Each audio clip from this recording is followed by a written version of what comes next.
Bismillahirrahmanirrahim. Assalamualaikum warahmatullahi wabarakatuh. Salam sejahtera untuk kita semua. Perkenalkan, saya Nanisriani SEMM, di mana saat ini saya merupakan dosen di Fakultas Ekonomi dan Bisnis Universitas Pamulang. Di sini saya mengajar di program studi S1 Manajemen. Pada video kali ini, saya akan menjelaskan salah satu mata kuliah yang saya ampu, yaitu Manajemen Strategi. Adapun mata kuliah ini merupakan mata kuliah wajib dengan bobot 3 SKS dan dilakukan dalam 21 pertemuan. Capaian pembelajaran mata kuliah Manajemen Strategi adalah setelah menempuh mata kuliah Manajemen Strategi, mahasiswa diharapkan memahami konsep manajemen strategik dan mampu mengaplikasikan konsep-konsep tersebut untuk merumuskan strategi yang sesuai bagi organisasi melalui penyelidikan lingkungan eksternal maupun internal. Materi pembelajaran pokok bahasan dalam mata kuliah ini adalah definisi manajemen strategi dan ruang lingkup manajemen strategi, tujuan umum dan strategi dalam proses manajemen strategi, visi dan misi organisasi, penilaian eksternal dan internal, merumuskan strategi tingkat dasar dan tingkat perusahaan, persaingan kompetitif, strategi unit bisnis, strategi dalam tindakan Michael Porter, analisa dan pemilihan strategi, matriks BCG, matriks internal eksternal, dan matriks grand strategi. Penerapan strategi pada isu-isu manajemen operasi, strategi pemasaran dan keuangan, pengevaluasian strategi, peran audit, balance scorecard, dan tantangan manajemen strategi abad 21. Kemudian juga strategi komparatif, isu-isu manajemen dalam implementasi strategi, dan analisa kasus manajemen strategi. Adapun sistem pembelajaran adalah blended learning, yaitu perkuliahan yang dilakukan secara luring dan daring. Sedangkan metode pembelajaran dengan ceramah dan diskusi untuk memperjelas materi dilakukan tanya jawab. Penilaian yang dilakukan dibagi menjadi 5, yaitu 1. Kehadiran dengan bobot 10% dengan minimal kehadiran 75%. Kemudian tugas bobot 20%, UTS memiliki bobot 25%, UAS bobot 30%, dan keaktifan di kelas dan e-learning dengan bobot 15%. Saya akan menampilkan video pembelajaran pada mata kuliah Manajemen Strategi pertemuan 11 pada pokok bahasan strategi dalam tindakan Michael Porter. Selamat menyaksikan. Assalamualaikum warahmatullahi wabarakatuh. Waalaikumsalam warahmatullahi wabarakatuh. Apa kabar semuanya? Oke, hari ini kita memasuki ke pertemuan 11. Kita akan belajar mengenai strategi dalam tindakan Michael Porter. Tapi sebelum kita mulai, mari kita berdoa dulu. Semoga apa yang kita pelajari menjadi bermanfaat dan menjadi ilmu yang berpahala. Berdoa dimulai.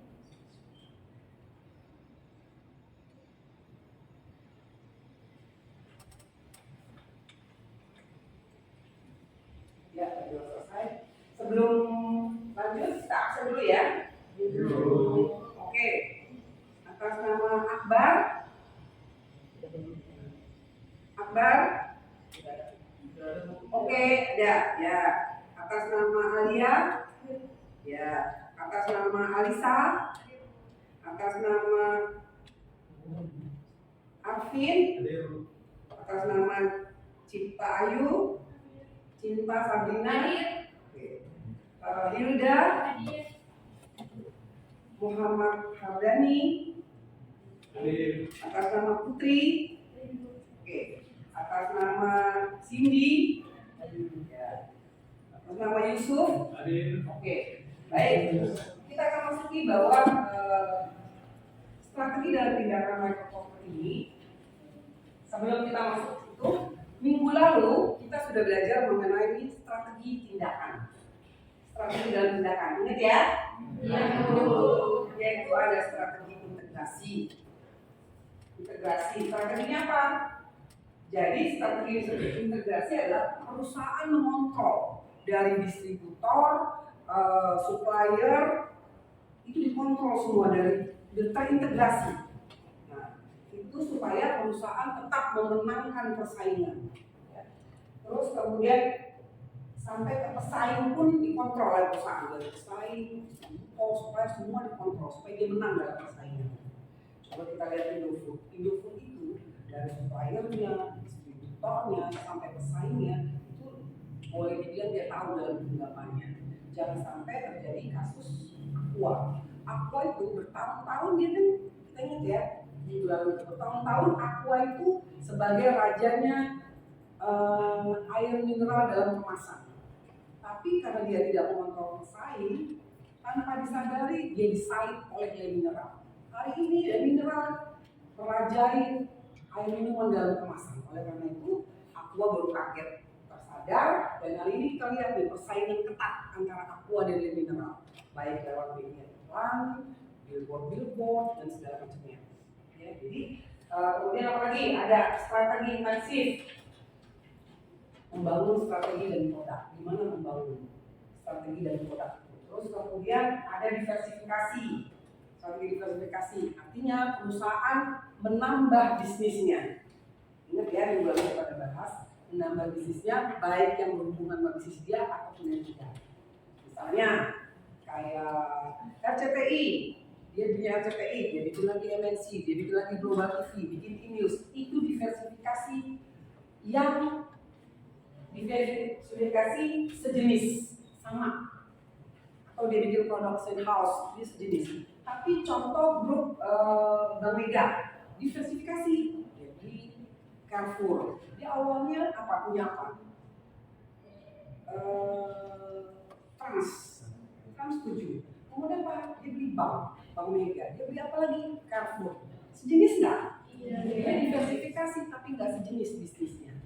Itu bagian dari strategi. Terus kemudian ada kemarin kita belajar mengenai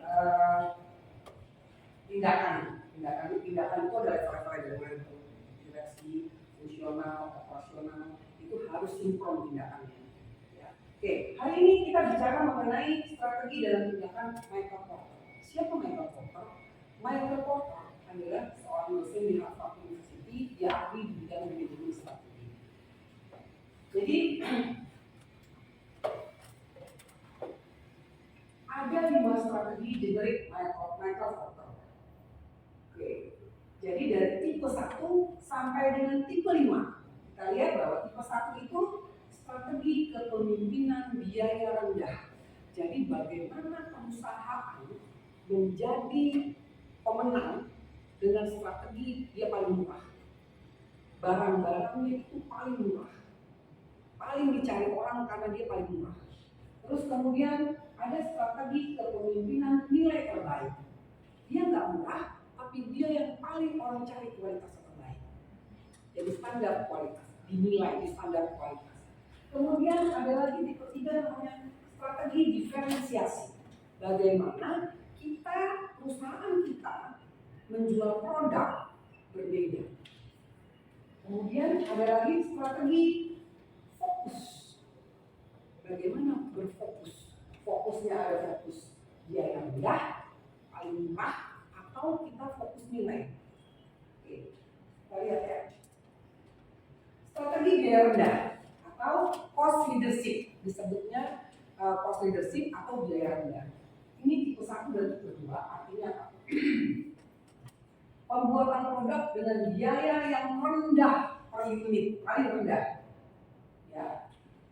Ini ditujukan kepada konsumen yang rentan akan harga. Jadi contoh, kalau ibu-ibu, emak-emak belanja, beda 500 ini bisa pindah. Dia nggak penting merek. Dia nggak penting merek, beda sedikit ini yang pindah. Contoh, kalau ada merek sabun cuci baru, tapi harganya murah, pindah nggak? Pindah. Orang yang seperti itu yang disasar. Jadi yang harganya rendah. Terus kemudian dia nggak penting merek, dia nggak penting produknya punya siapa, nggak penting dia. Yang penting murah. Terus kemudian strategi ini bisa dilakukan kalau perusahaan besar dan punya modal kuat. Dia untung tipis nggak apa-apa, yang penting laku. Berapa seperti itu. Terus contoh Toyota menerapkan just in time. Toyota kenapa sih dia pakai just in time? Just in time itu apa? Toyota itu pabriknya dia nggak punya inventory, nggak punya persediaan. Jadi spare part itu mahal. Kalau dia nyimpen spare part itu mahal kosnya, karena dia artinya uang nganggur. Jadi itu diatur bagaimana caranya supaya spare part itu ada pada waktu diperlukan. Mereka bikin cara bagaimana strategi itu barang itu dipesan pada saat mau dipakai ada. Misalnya delivery seminggu, mau dipakai tanggal sekian, baru pesan seminggu sebelumnya. Jadi di gudang itu nggak numpuk barang, uang nganggur. Apalagi kalau modalnya boleh utang sama bank. Kan jadi itu uang yang di gudang itu barang itu baru bunga jadinya. Itu merugikan buat perusahaan. Nah, contoh-contoh perusahaan strategi biaya rendah ini harus organisasi besar punya modal besar. Contoh perusahaan Indonesia, Unilever itu hampir barang-barangnya menguasai, merajai barang-barang durable. Contoh apa? Kecap. Kalian kalau bicara kecap tahunya apa? Sabun, Lifebuoy, dia udah merajai. Kenapa? Karena harganya dia lebih murah. Harga dia lebih murah. Ya, jadi dia berani. Kenapa? Karena dia perusahaan besar, produksinya banyak. Sehingga kalau untung kecil itu jadi besar karena produksi banyak. Strategi biaya rendah tidak bisa dilakukan oleh perusahaan kecil. Ya. Oke. Nah, ada lagi strategi diferensiasi. Jadi perusahaan ini saya bukan perusahaan besar. Kalau saya pakai biaya rendah, saya nggak sanggup. Maka saya cari strategi dengan diferensiasi, yaitu perusahaan memiliki keunikan yang menarik pelanggan yang potensial. Produknya itu unik dan menarik, termasuk kemudahan pemeliharaan, ada fitur tambahan, fleksibilitas, kenyamanan. Nah, ini dibutuhkan sumber daya perusahaan, yaitu dia harus jago dalam pemasarannya. Kemudian dia harus kreatif, punya bakat, rekayasa produk. Terus kemudian diperlukan organisasi yang kuat dalam pusat pasar, rekayasa produk dan keterampilan kerja. Kalian mau tahu kira-kira yang menjual dengan different siapa?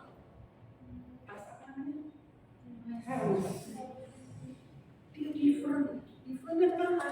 Karena dia berbeda, cara jualnya aja beda. Kita nggak bisa datang ke toko Hermes, saya mau beli tas itu, nggak bisa. Jadi ada tas-tas Hermes. Kenapa orang mau beli tas Hermes harga 6 miliar? Tas Hermes harga 3 miliar, 6 miliar dibeli sama orang. Bahkan diburu, susah dapatnya. Karena ada contoh salah satu tas Hermes itu yang kalau kita mau beli itu, kita harus punya 5 seri lainnya. Dia berseri-seri tas. Kalau kita mau beli, dia ada model baru keluar. Model ini boleh dibeli, apalagi yang special edition, cuma dibuat 50 unit misalnya. Maka kalau mau beli itu harus punya 5 seri yang lainnya. Cuma belinya aja susah. Padahal harganya 6 miliar. Kenapa orang mau beli? Kenapa orang mau beli tas Hermes yang harganya miliar? Karena dia different, dia beda. Kalau orang pakai perempuan bawa tas Hermes, apa yang menjadi pembedanya? Dia jadi apa? Jadi keren, jadi naik gengsinya. Biarpun pakai daster, kalau bawa tas Hermes jadi apa? Gengsinya naik. Different. Dia menjual dengan cara berbeda. Nggak semua orang bisa beli tas Hermes, bukan kan? Biarpun dia punya uang. Contoh saya dengar ada salah satu kolektor tas Hermes bahwa dia mau beli tas itu, dia pesan, dia harus buktikan dia adalah punya koleksi 5 koleksi sebelumnya. Dia buktikan dan dia dapat kasih tahu bahwa dia bisa beli di toko Hermes di Bulgaria. Hanya ada 50 tas itu di dunia. Jadi cuma 50 perempuan yang bisa nempel tas jenis itu. Belinya pun bukan di warung sebelah, dia harus pergi ke Bulgaria. Masalahnya dengan different. Kenapa? Apakah dia tas kulit karena kulit dianyam. Di Jogja juga banyak. Dijual 200.000 aja nggak laku. Dia different. Dia caranya different. Oke. Contoh different lagi, Starbucks. Kopi di Starbucks berapa harganya? Satu gelas? 50.000. Kalau kita di warung kopi Indomie berapa harganya? 5.000. Sama-sama kopi. Kenapa yang di sini 5.000, sini 50.000? Orang mau beli yang 50.000. Kalian datang, nenteng kopi gelasnya Starbucks, rasanya apa? Gengsi. Iya kan? Iya. Different. Dia membuat different. Kenapa sih? Beli aja 5.000 di warung kopi. Atau bahkan kalau mau lagi pilih aja saset 1.000. Bikin sendiri kopi juga. Mau apa? Cappuccino. Bisa. Di Starbucks juga ada cappuccino, mochaccino. Emang nggak banyak saset yang minum kayak begini? Banyak kan? Kenapa mesti Starbucks? Dan lihat Starbucks selalu penuh. Apakah orang-orang itu bodoh? Cuma aja bayar 50.000 kopi, padahal ada yang murah. Ya, jadi dia menjual dengan different. Dia ambil strategi different. Bagaimana saya nggak murah? Dia nggak mau ngambil strategi biaya rendah. Nggak mau dia. Dia ambil different, berbeda. Apalagi Indofood juga different. Kenapa? Dengan cara apa? Rasanya macam-macam. Ya. Rasanya macam-macam. Semua yang serba ayam ada semua di sana. Tinggal rasa kandang ayam aja nggak ada.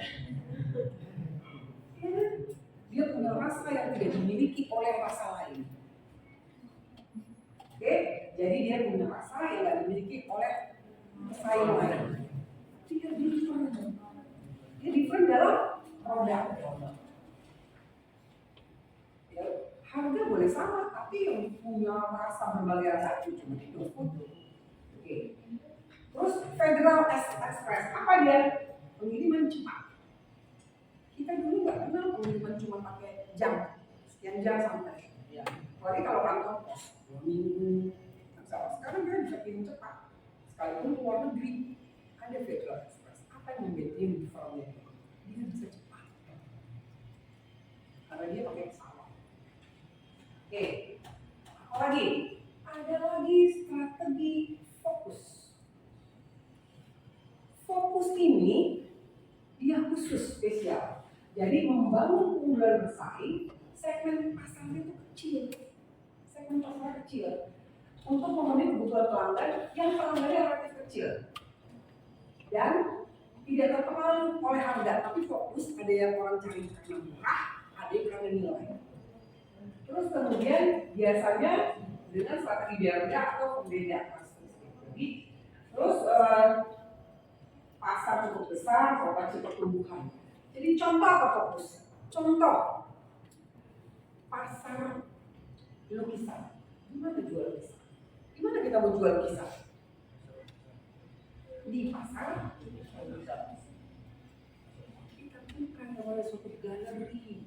Ada galeri.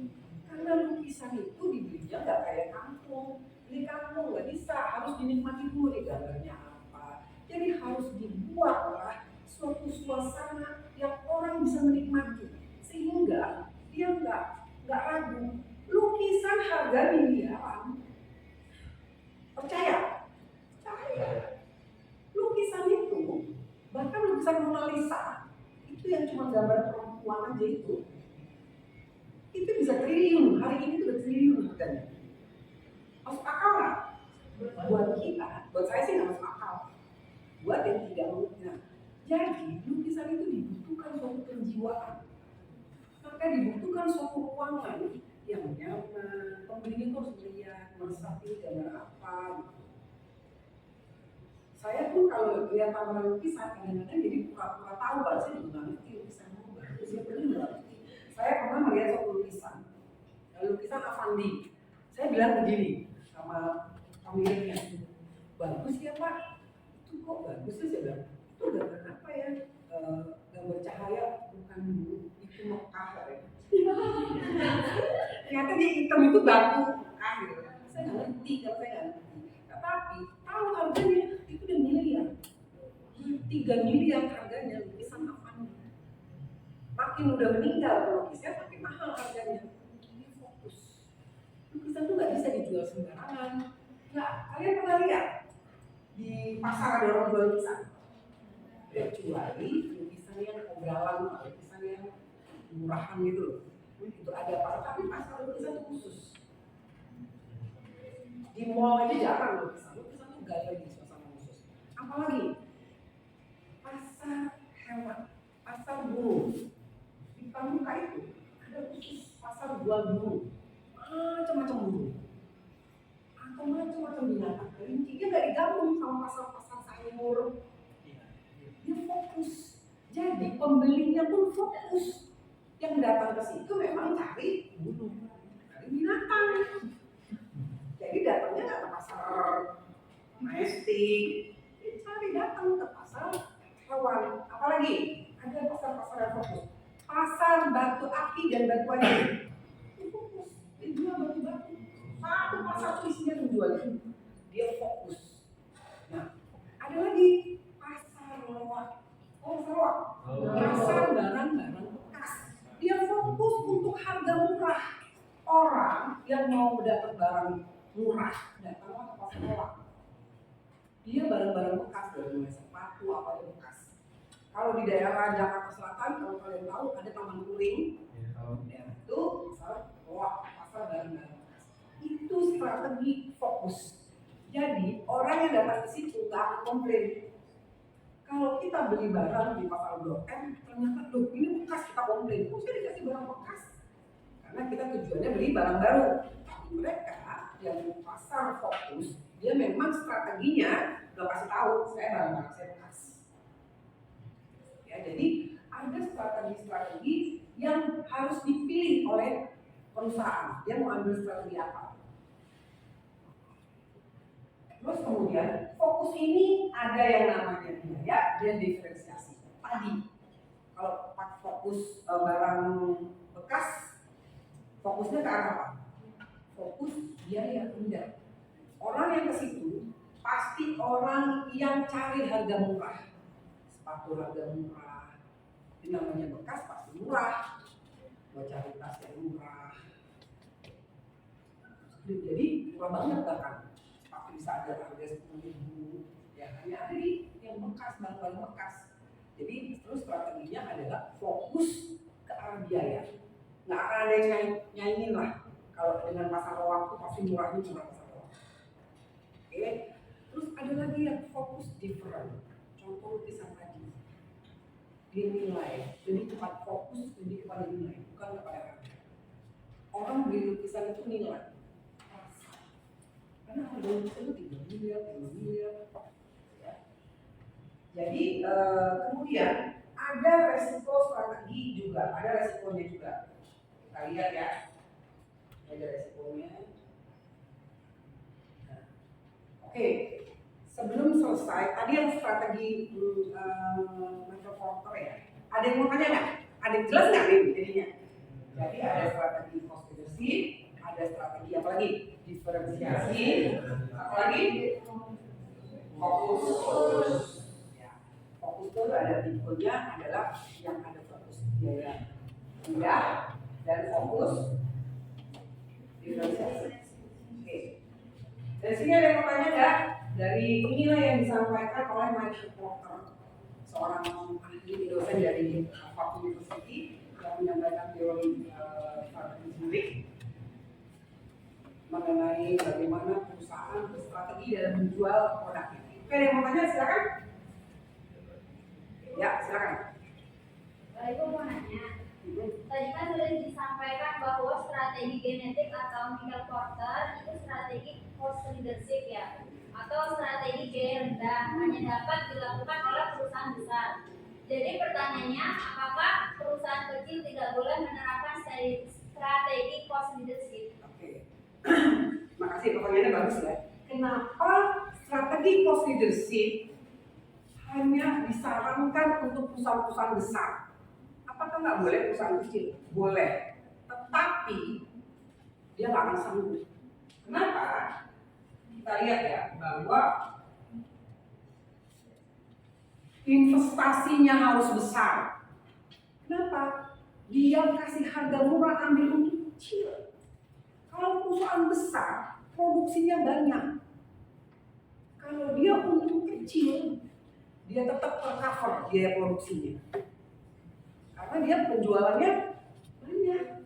Dia untung kecil, kasih harga murah nggak masalah. Kalau perusahaan kecil, dia ambil untung kecil, kecover nggak biaya yang lainnya? Contoh, kalau uangnya besar-besar ini dipakai kuliah oleh 2 orang mahasiswa, dibanding dipakai kuliah dengan 40 mahasiswa, lebih murah mana biayanya? Kenapa? Biaya listriknya, biaya asesmen kan, gaji dosennya, biaya lain-lainnya, dibagi 40 mahasiswa itu biayanya lebih murah dibanding dengan 2 mahasiswa. Jadi disarankan strategi ini hanya perusahaan besar yang punya modal besar, punya saluran distribusi sendiri, punya jaringan distribusi yang luas, pasar yang luas. Jadi nggak boleh, tapi bunuh diri kalau diambil. Misalnya jual sabun, oke, sabun kita mau jual sabun, biaya produksinya 15.000, kita jual 15.000, 50 rupiah. Dijualnya cuma sedikit, nggak lama pasti dia mati perusahaannya. Tapi kalau sekelas Unilever yang jual, biar dia untung kecil, tapi penjualannya tinggi. Jadi walaupun untung kecil, hasilnya besar. Makanya bukan tidak boleh, tapi disarankan perusahaan kecil tidak ambil strategi ini, karena bunuh diri dia. Ya, tapi ada lagi kan tadi perusahaan cost leadership, ada yang berdasarkan nilai, ada yang berdasarkan biaya. Contoh, kalau Rinso harganya 18.000, terus sabun sabun Dahlia harganya 17.500, pilih mana? Rinso, karena orang menganggap kualitasnya lebih bagus, beda harga sedikit ya, itu dari yang lain. Oke, jelas nggak? Tanya jawabannya, jelas ya? Semoga bermanfaat karena Michael Porter ini, teori ini banyak dipakai di seluruh dunia. Oke, assalamualaikum warahmatullahi wabarakatuh. Waalaikumsalam.